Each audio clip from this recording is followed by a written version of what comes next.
An emergency national cabinet meeting will take place on Wednesday in a bid to address the growing issue of domestic violence against women.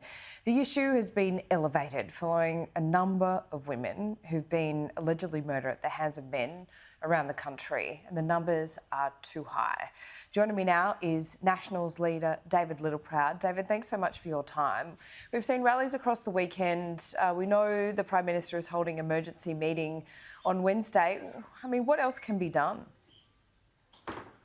Yeah, and I think this isn't just governments that need to fix this. Society needs to fix this. We need to stand up and be sure and loud and proud about the fact that we've got to do more, and that starts at home. And we can all make a difference, not just governments. And that's particularly not just about the quantum of money we're spending, but how we're spending that money.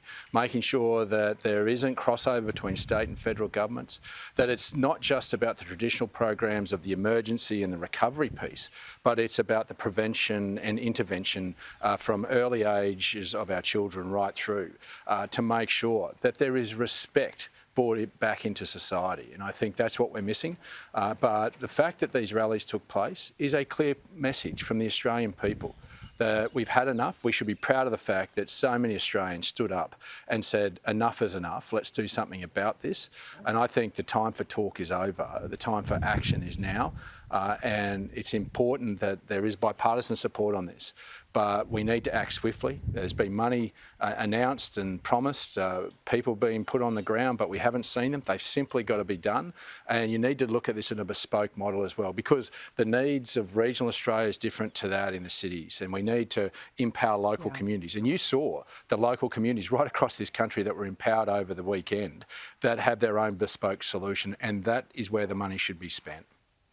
Do you have any advice, sympathy, otherwise, for the Prime Minister? You've seen there's been a bit of controversy about him speaking or not speaking or being invited to speak at this rally in Canberra yesterday. He was tone deaf, regardless of whether he was asked to speak or not. That's not the point to make at a rally when it was about a young lady, Sarah Williams, who had the courage of her own convictions to come forward and organise that rally. If he had issues about whether he was invited to speak or not, it's not to make it public in front of the people that were there, the hundreds of thousands of people that were there. And when Sarah became emotionally distraught for the Prime Minister to continue on, he was tone deaf.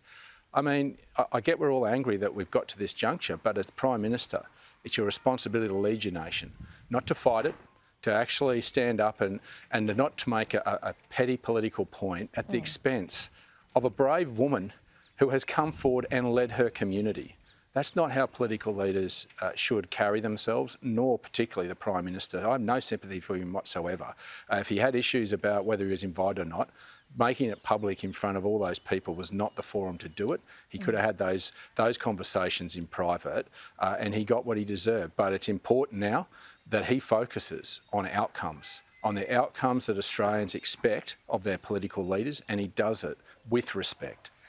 Yeah, I'm thinking back to when Scott Morrison was Prime Minister and he copped criticism, I thought rightly so at the time as well, for not even turning up to a rally, then going into Parliament and saying essentially that, you know, we're a great democracy and protests like that in other nations would be met with bullets. That was also tone deaf at the time.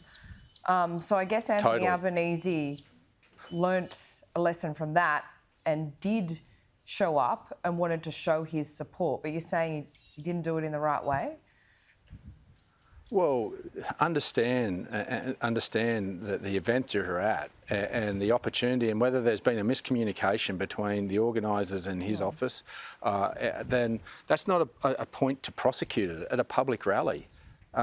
Show that you respect the organisers, the courage of their conviction. For Sarah Williams to organise this as part of her community speaks volumes about her, not the Prime Minister and the way that he handled some petty argument whether he was asked to speak or not.